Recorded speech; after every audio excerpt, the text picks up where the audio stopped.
The following episode contains discussion of diversity in media, representation, and mental conditioning inherent to living within a bubble of systematic privilege. If you don't like the idea of diversity, think that representation isn't important, or that systematic privilege doesn't exist, then you're in the correct area and should just hit that sub-button down below. Anyway, let's get into this, shall we?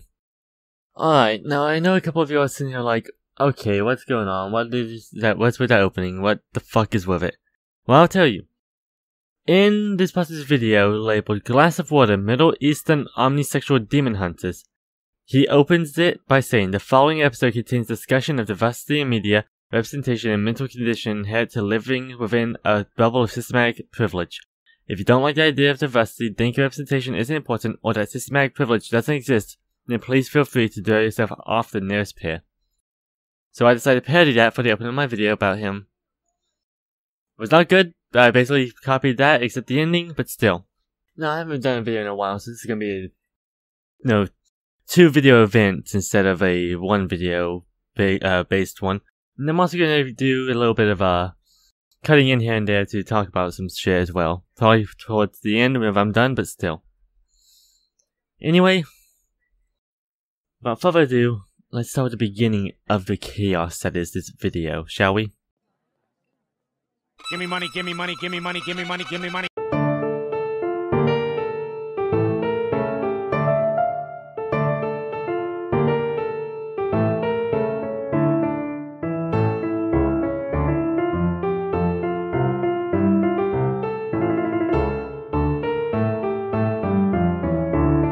Alright, the only thing you've done good right so far is the opening song. Because I love that song. Oh, I know you're gonna say, hey, Brownie, fuck you. Well, fuck you, John Lancey sings it. What the fuck's not to like? My long-standing distaste for quote-unquote mature animation is well documented at this point and remains a point of contention among my, let's say, colleagues, because the word I'm thinking of is a touch too cruel. After abandoning Star vs. the Forces of Evil due to the sheer exhausting burnout of this pathetic and insecure horseshit, it's probably time I talk about why this trend and consistent 180 of tone is so overwhelmingly destructive and why it gets so much undeserved praise in the first place. You'll probably remember in Guiding Key I talked about how fans of shows like Teen Titans and The Last Airbender seem to only remember the serious and heavy moments of those shows, even though that was only about 10% of the actual content that aired. Actually, as I remembered it, it's more 60-40, 60 being the more serious parts and 40 being the less serious parts. And I'm not gonna say I remember all that much of it. It was a long time ago. I'm not a older person like, say, you probably are, where I could tell you almost every episode and I haven't watched it in a very long time. However, everybody who's watched it recently tells me that it's far more serious than it is comedic. As for Avatar, there was a lot of comedic parts, but it was still more serious than comedic in most episodes. But then again, it is still children's media, so they have to be more on the they have to be more comedic than they would in a, say, a live-action show about Teen Titans or something like that. But you know, it's just what I remember of all that. The fact that these shows are comedies at the end of the day is often forgotten, along with the fact that the serious moments only stood out because they were contrasted against said comedy. This has been a consistent problem over the years when it comes to discourse regarding, well, anything. Being critically undiscerning doesn't just mean you'll refuse to acknowledge when something is bad, it also means you'll often be blind to the reasons it was good as well, plucking out superficial qualities and assuming that was the reason they succeeded and demanding that other works follow suit. That misattribution of quality is how we found ourselves in this mess, because many of the people who incorrectly read Teen Titans and The Last Airbender in 2003 are now creators themselves 15 years later, Rebecca Sugar and Darren Nefsey specifically, who were new faces to the world of TV animation. One of the big reasons that Friendship is Magic, the show that kicked off this animation renaissance, has avoided this downward spiral into drama is because it's not made by newcomers who grew up with 90s cartoons. It's made by the people who made the 90s cartoons these people grew up with, industry veterans who know better. Teen Titans Go is made by many of the same people as the original Teen Titans, and what makes its hatred from hardcore fans so ironic is that Teen Titans Go is more accurate to what Teen Titans actually was than die-hard fans' very selective memory of it. It's just that Teen Titans Go doesn't have all the very serious episodes the original had. All 12 of them. I find it very, very ironic that you're trying to state that while using pictures from the serious parts of that. fairly fucking ironic. You have no idea, do you? You don't even understand the fucking idea of irony. What do I fucking expect? Okay. Anyway, that's ironic. That's very ironic. Only 3 of which were any good. Teen Titans Go, in fact, actively mocks the warped priorities of its older fans. If I can't trust you with my juice, then maybe I can't trust you at all! Well, that makes 2 of us. Trust is a two-way street, hombre! Hey, drink it up! It was just juice. Easy for you to say! It wasn't your juice! But in this age where people nostalgic for the 90s are now the ones creating content, we're seeing an increasingly aggressive push towards serious stories simply for the sake of being serious. This concept has a name, Cerebus Syndrome, named after the comic book series Cerebus the Aardvark, which began as a parody of swords and sorcery fantasy tropes, but over its 27-year run took an increasingly dark and dramatic tone as the creator started to believe his own hype. Cerebus isn't the only comic to become known for this. The comic book series Bone also got more serious as time went on, but like Kingdom Hearts, the effect was blunted by the premise, character setting, and overall design being very unapologetically stupid, and the creator making no attempt to reverse that. Cerebus Syndrome almost always ends up as a double-edged sword. On the one hand, you'll have people who like the comedy getting increasingly alienated, and on the other hand, you'll have the people who hate comedy and wanted to die a grisly death applauding you for abandoning it and being totally mature. No, really, stop laughing, Mom. It's no surprise that this trend for long-running comics has led to TV animation as well. The big issue I have with Cerebus Syndrome is that it's always presented as a bait and switch. It's not a work that remains consistent in tone while occasionally raising the stakes. It's always something that starts out silly and lighthearted, getting a grimdark upgrade within the first season. It's teasing people with SpongeBob and then slamming the trap down, yelling, "Fooled you, it's Watership Down!" If you want to make a serio comedy, then make a serio comedy from the get-go. Don't get more serious as time goes on, just start out that way so people aren't misled and inevitably burned. Gravity Falls did that, and that's why I never touched it. It was upfront about what it wanted to be right from the very first episode, and I, being someone who doesn't like watching TV dramas, knew not to bother with it. Starting out as one type of show and then turning a 180 partway through is just the creator being a dick. Gravity Falls wasn't really drama-like. It was more comedic in nature than it was serious. Until the second season, which got a actual overarching story arc, which was still not fully done until the last 3 episodes, and even though it was more serious, it was still more comedic as well. But, I mean, you didn't watch it, so I don't expect you to know that. But still. Just make your terrible ideas apparent in the first episode and save the rest of us a lot of otherwise wasted time. I've railed against Cerebus Syndrome for as long as I've been doing this job. It actively makes cartoons worse and saps away their enjoyment, and whenever I do, someone always pipes up this little turd pretending to be an argument. We're not talking about how cartoons shouldn't be for kids, but that they shouldn't be only for kids. This is the favorite talking point from the perpetually insecure dipshits who keep begging for serialization, serious plot lines, grim tones, and washed out color grading to be added to everything. The problem with the presumption that cartoons are viewed as being only for children is that nobody actually believes that, and it's never been a truism in the industry. The kind of cartoons that are only for kids are things like Handy Manny or Paw Patrol or Dora the Explorer, stuff made for really, really little kids. But everything else, Disney, Pixar, The Last Airbender, much of the animation Golden Age, and much of the animation Silver Age, they don't fit in that box. They're colloquially referred to as kids shows, but they've always been more geared in a fun-for-all-the-family mentality. Very few people view these as being only for children. In fact, the only people who do believe that are the occasional Oscar voter and the people who keep demanding that there be more adult animation. You are the only ones perpetuating a stigma that otherwise wouldn't exist. Something interesting to note is that if someone dares call Friendship is Magic a children's show, some terminally insecure asshole will pipe up with, "It's a family show," and revealing just how touchy they are to a show they like being called a children's show. Now, I hate to disagree with you here because I don't like this as well, but here in the South where I live, only children are believed to watch cartoons. There are very few adults who believe otherwise.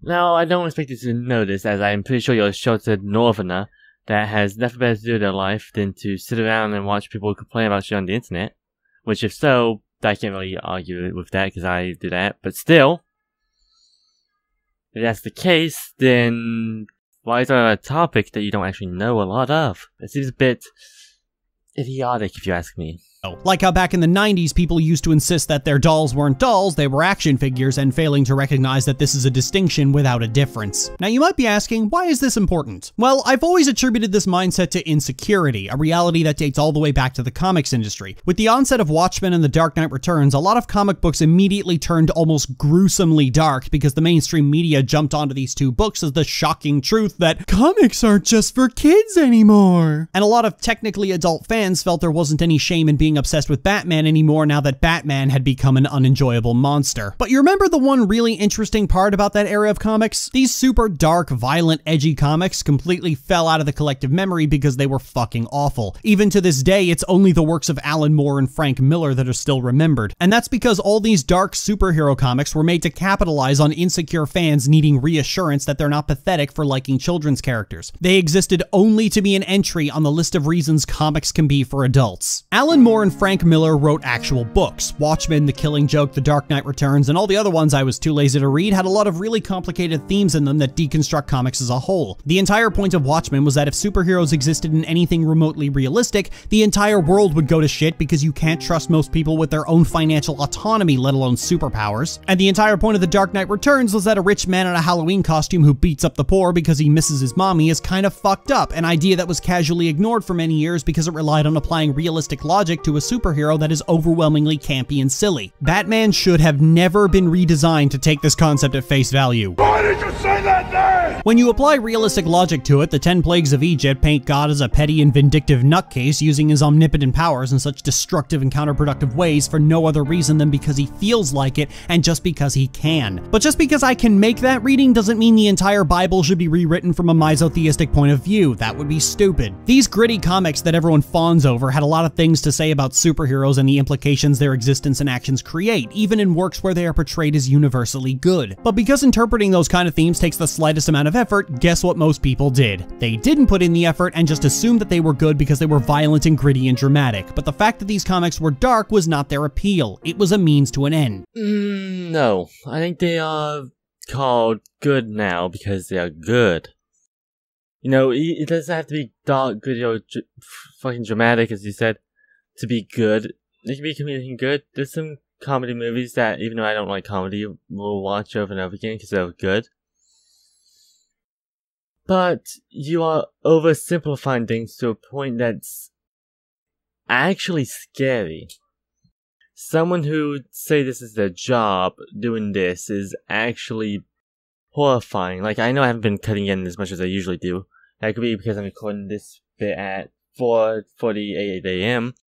Or it could be by the fact that I'm actually speechless with this video.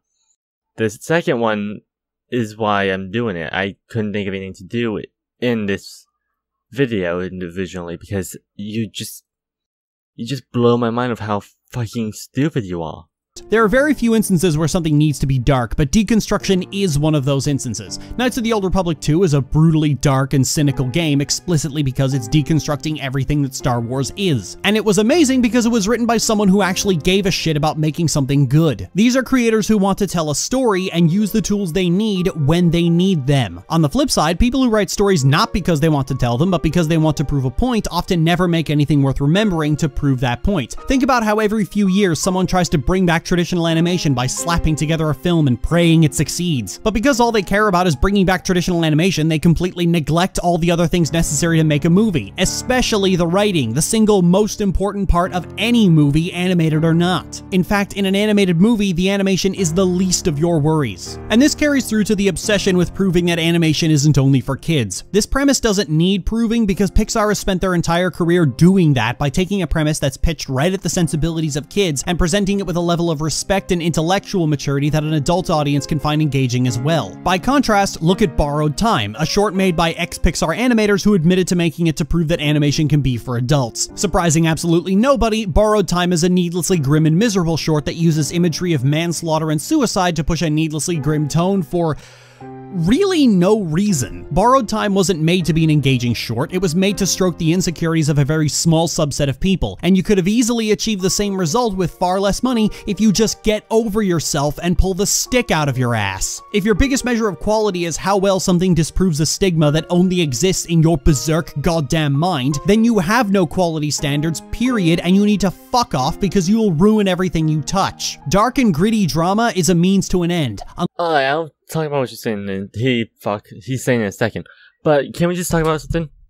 Where the fuck is the accent from? Like, seriously, I'm trying to figure it out just so I can put that fucking to rest so I can do the next one without thinking about it, but Jesus fuck, I can't figure it out. Anyway, this point that if you make something dark and gritty just because you want to be dark and gritty, it's bad. No, that's not how it works. As you said, writing is the only thing that matters in this stuff. Something can be extremely colorful and still be more on the gruesome and dark side. Look at Happy Tree Friends, if you don't believe me. It's brightly colored animation series that's done by a YouTuber, I believe. I forget, it's been a while. But Happy Tree Friends, you know what? I'll just go ahead and play a couple of clips with it being deep fried and other filters on it to make sure I don't get copyright claimed again. Yeah, anyway, enjoy the clips.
Unless you have something to say, you have no business touching it. To summarize, Adam West is what Batman should always be, Tangled was better when it was about a precious babu being a precious babu, and Star vs. the Forces of Evil needs to stop pretending it has something to say about racism while it continues to use actual monsters as stand-ins for minorities when the original cast was already a Hispanic family living in the United States. And that's why you hate Star vs. the Forces of Evil.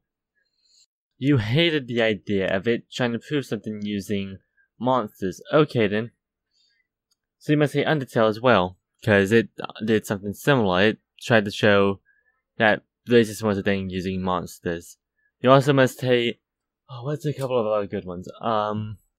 Basically every single comic made by an artist about Undertale, because they all do the same thing. Especially, if I remember correctly, there's the Friskin Company. They do that. Then there's that one, Ask Mercy, that's what it was. They do that. Goes on and on. There's multiple that are like this. It's about Undertale, it's probably something about Star vs. Evil, and it's also Homestuck and other mediums like those that don't have just humans. In a world where it's not just humans, the minority would fall to the one that has the less, be it humans or monsters. So in any case, it would be monsters in fiction, because no writer's gonna put more monsters than humans unless this show is about monsters. But that's just my 2 cents on it. I'm not a writer, I can't say what they'll do. It's not my job to do that. It's your job. And you're doing a bad one. There might be an overlap between works for kids and works for adults, but these are shows about magical princesses fighting monsters with magic hair and narwhal lasers respectively. Will you keep your dicks in your pants for 5 fucking minutes? And people say I'm the one who needs to be reminded that these are children's shows. Okay, Jay, you're correct, it is children's shows. But at the same time, it's not. It's for adults as well because they have to watch them. So let's say something like Teen Titans Go, for example. That's not enjoyable for an adult to watch. That's just fucking the lowest denominator humor, and it's not fucking funny. It's actually annoying to me to see a piece of animation like Teen Titans be turned into such a fucking shit thing like that. It fucking tells me that the fucking way the media's going now is just down. Just keeps going down, and I should just keep watching YouTube instead of actual TV. Because at least there, the content creators care. But that's just my 2 cents on it. Now I get to listen to the ending of this, video, which is just that song again, with your very interesting character, in a very annoying pose. But still, good music at least.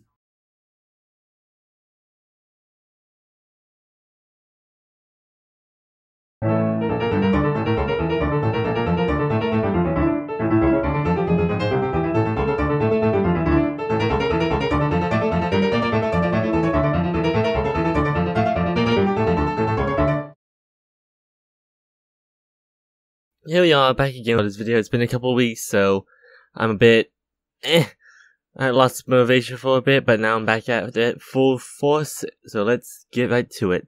And you, I did not request your help so that you could bring aliens into the Empire. Speak to me again in that tone.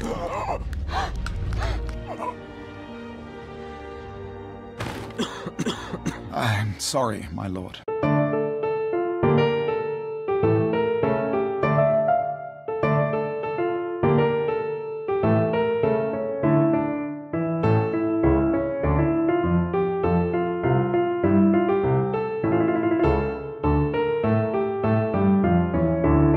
Still a great musical choice about this video. Hark the herald angels sing, alt-right puns don't know a fucking thing. Alright Joe, you can sing. You should do that instead of doing this. You might get more views then. You might also not look like an idiot as much, but this is just my opinion. So, did you hear about the latest outrage about cartoons that aren't out yet? Which one? Good question. One of the biggest tells that someone doesn't have a single smart thing to say about a show is if they pitch a shit fit about it before it even releases. The last few months have been filled with new shows being announced and nerds on the internet losing every last crumb of their shit over them. By now you're probably already aware of Teen Titans Go and the sheer amount of nonsensical outrage that has been filling YouTube about it for literally years, to the point that the Teen Titans movie came out announcing a return to the original Teen Titans, and I can see that going one of 2 ways. Either A, those with the rose-tinted goggles for Teen Titans will constantly praise it regardless of content and continue stroking the Teen Titans Go hate boner by constantly bringing it up, or B, they'll see more of the show they actually watched and realize that they were throwing their loaded diapers all over YouTube for years over literally fucking nothing. But hey, Teen Titans Go's massive crybaby hatedom is old news. These days it's all about the Thundercats, She-Ra, and Crunchyroll for some fucking reason. Thundercats Roar was announced and the collective response from the internet was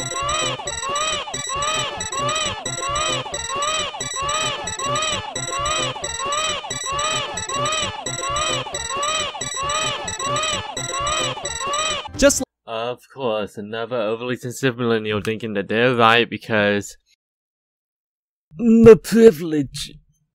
And the reason I bring this up now, we'll figure out later.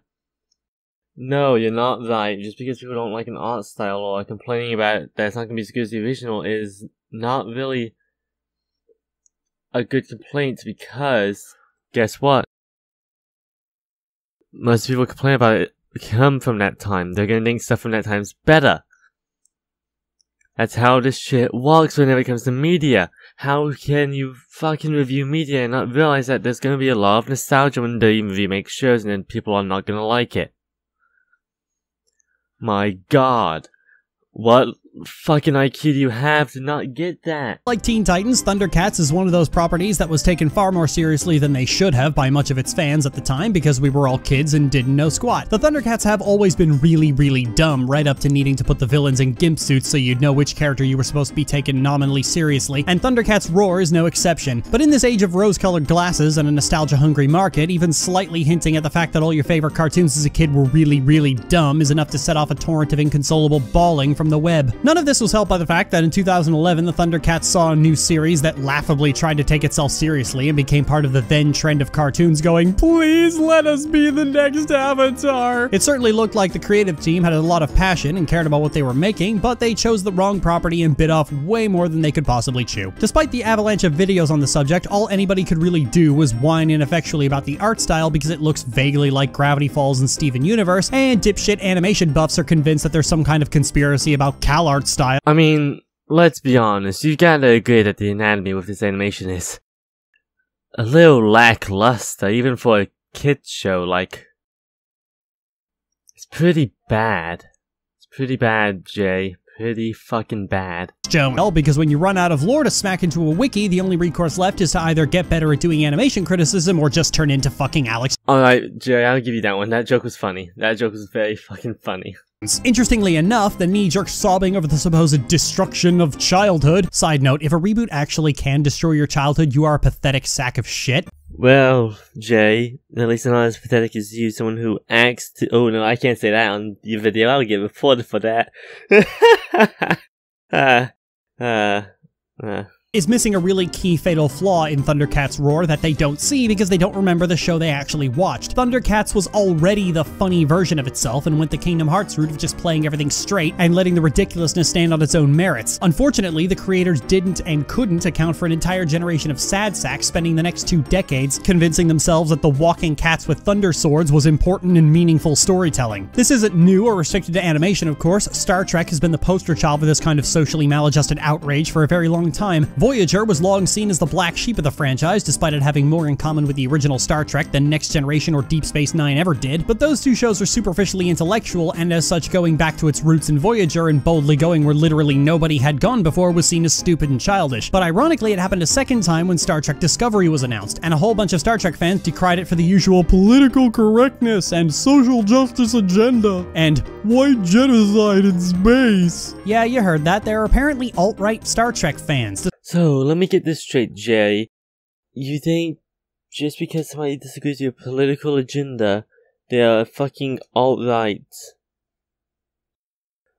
Oh, you're fucking making me have fucking aneurysm. Jesus fucking Christ, what the fuck? Despite the fact that Star Trek has always been extremely and unapologetically leftist for its entire runtime. Hell, capitalism is practically dead in the Federation for fuck's sake, and nobody likes the Ferengi. Many of these people, angry that Star Trek Discovery had betrayed them for maintaining the exact same tone and themes the series had from the beginning, jumped ship to The Orville. The Orville was a similar series based more around comedy, created by and starring Seth MacFarlane, and all these angry man-babies started championing it as the true successor to Star Trek. Then the third episode, yes, the third episode, came out that dealt directly with trans issues and came down very much in support of trans people, and then all those same man-children started screaming about how Seth MacFarlane had betrayed them. This one in particular was doubly funny because they made the same mistake twice in a row and failed to recognize that something they were idolizing had been very unapologetically progressive for years. To the people who were surprised that Seth MacFarlane is pro-trans, I have to ask, where the fuck have you been? This has been MacFarlane's default for his entire fucking career, you stupid fucking— Unfortunately, the people who are simply too stupid to grasp what their favorite shows are actually about is just the tip of the iceberg. It isn't just Star Trek Discovery and Thundercats Roar throwing the internet into a feeding frenzy. Just very recently, there have been 2 outrages over the reboot of She-Ra and an original series from Crunchyroll that have far less hilarious origins. She-Ra and the Princesses of Power is set to come out in mid-November on Netflix, and its announcement set the internet ablaze for one reason: She-Ra doesn't have cleavage.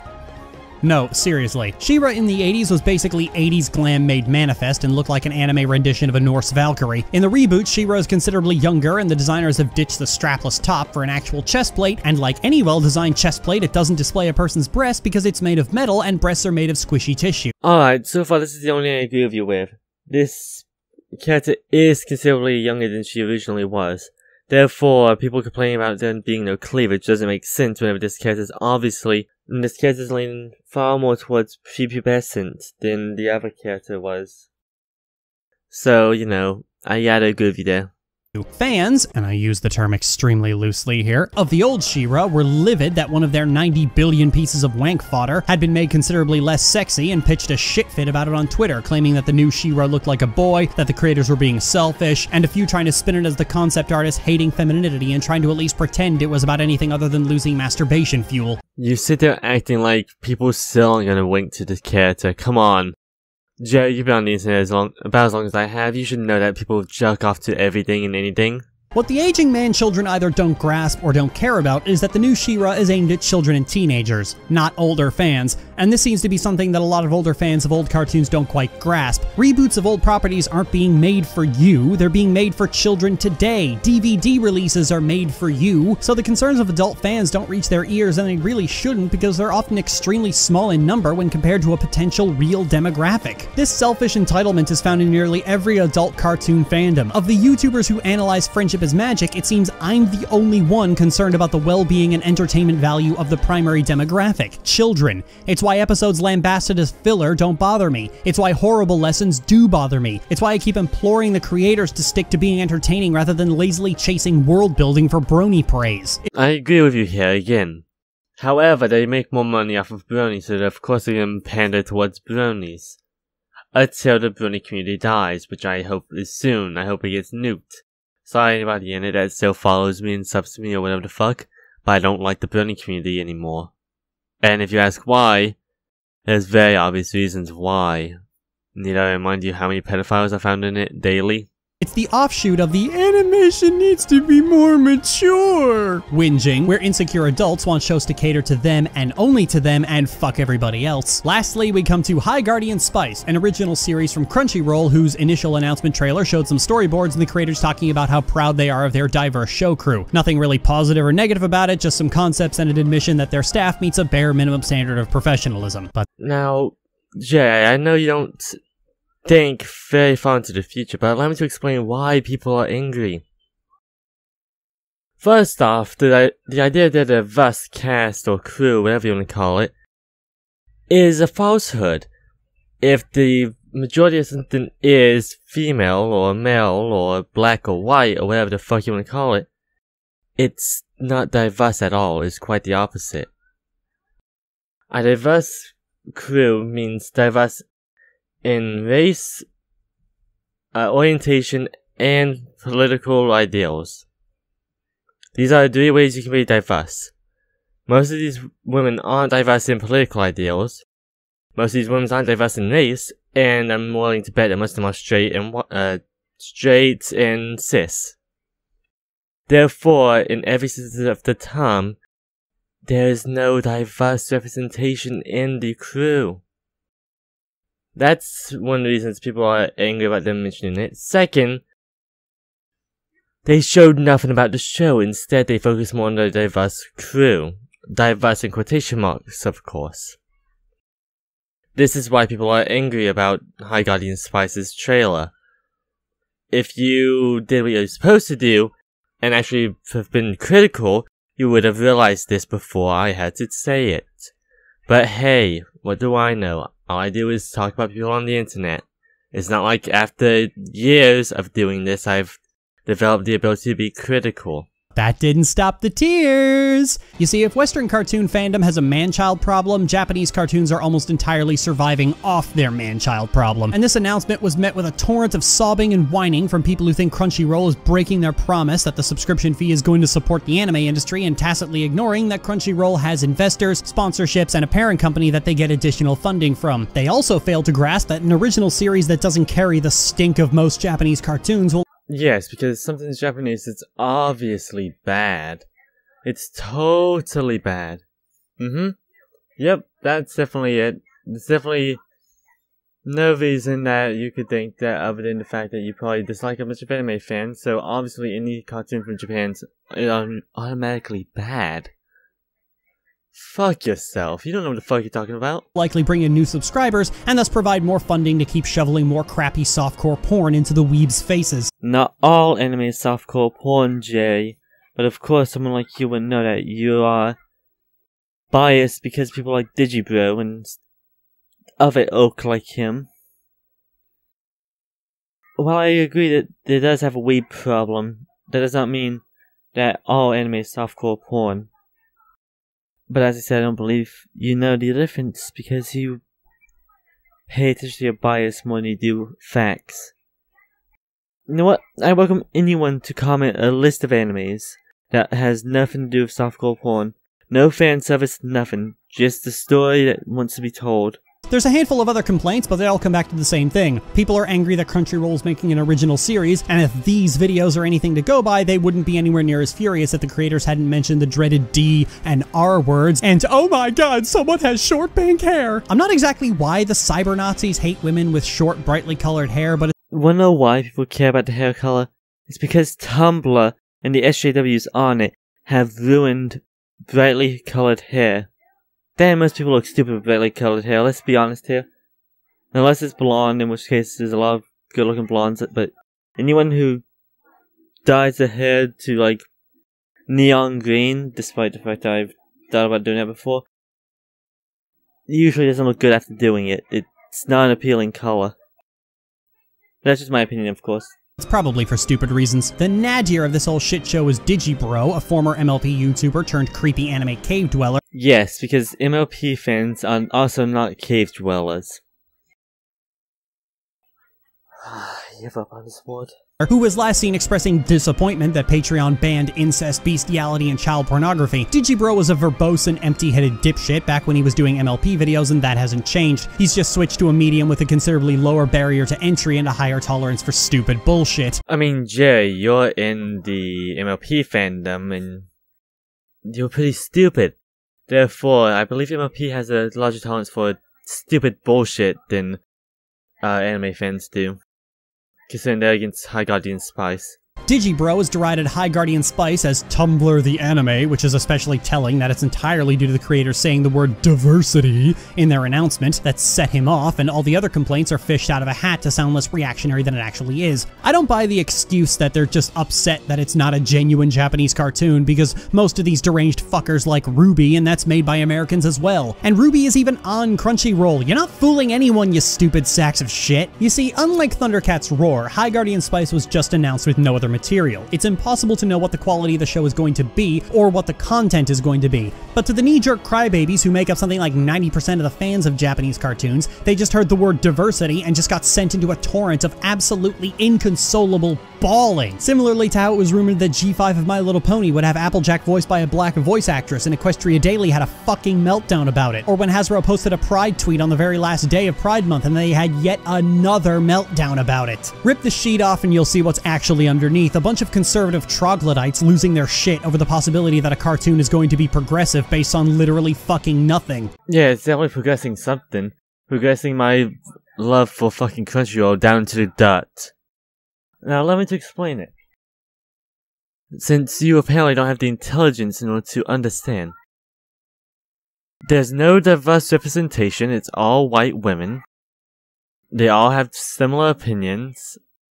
There's no variations in their ethnicity, so all that's out the window. There's no diverse representation. We get nothing in the trailer about it, but people talking about it, instead of showing the actual footage from the thing. And finally, we learn the quality of it when they do this. We learn that they don't care what the anime is, they care about looking good in the public eye. The minute they do this, they lose any credibility in my eyes. It should have only been, okay, this is what we're doing. Here's a couple of cast members talking about it.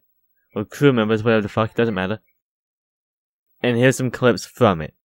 We got the crew members, but no clips.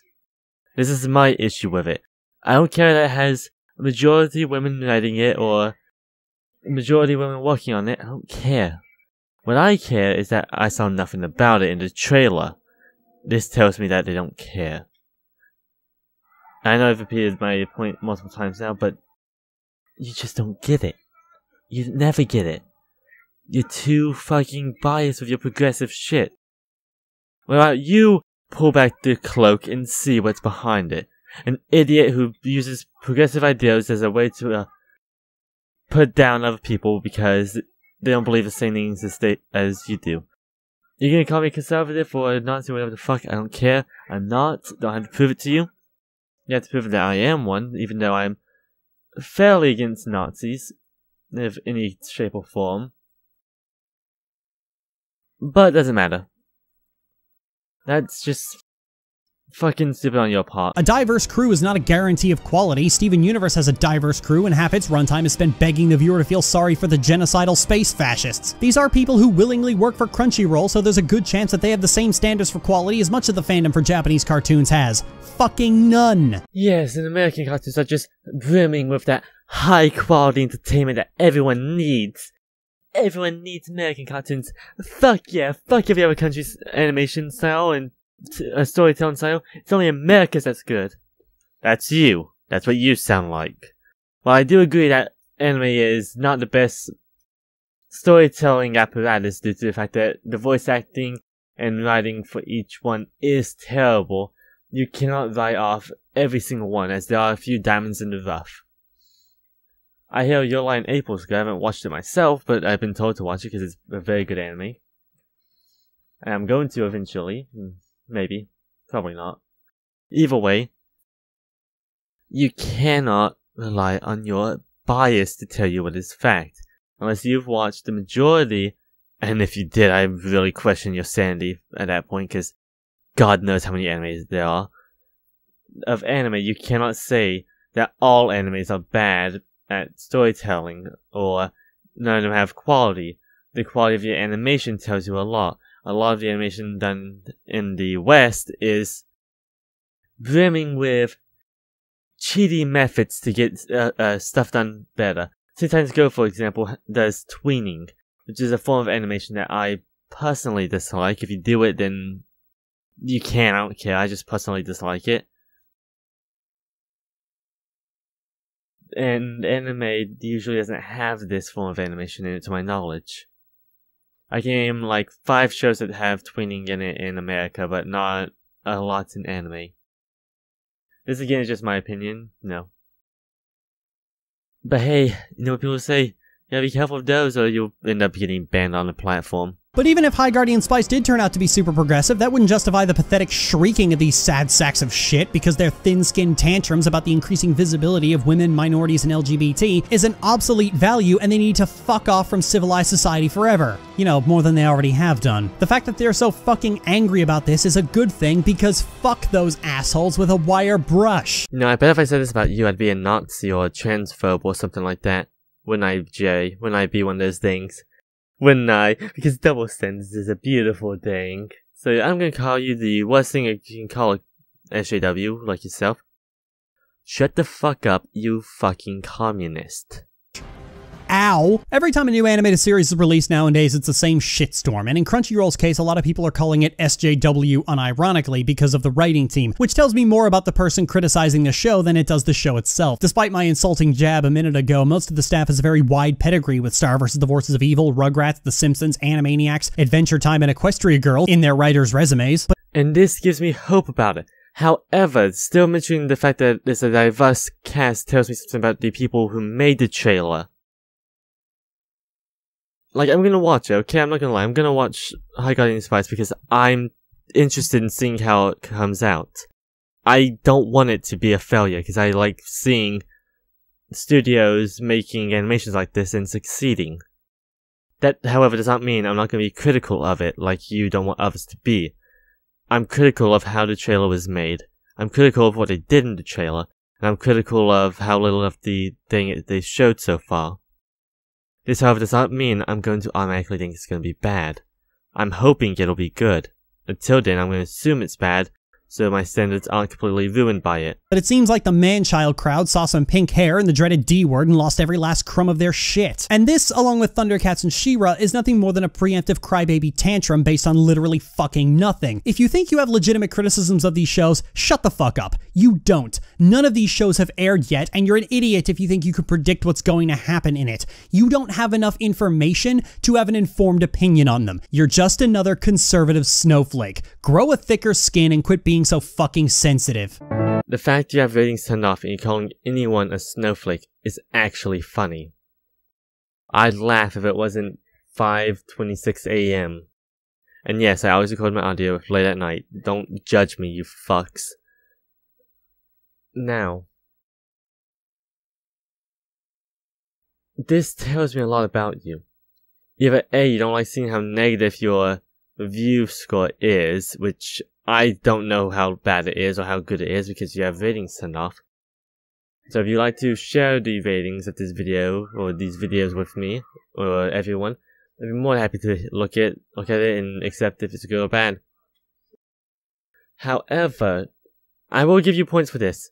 Usually people who do this also turn off comments. Your comments are on and you only have 55 for your 39,000 views.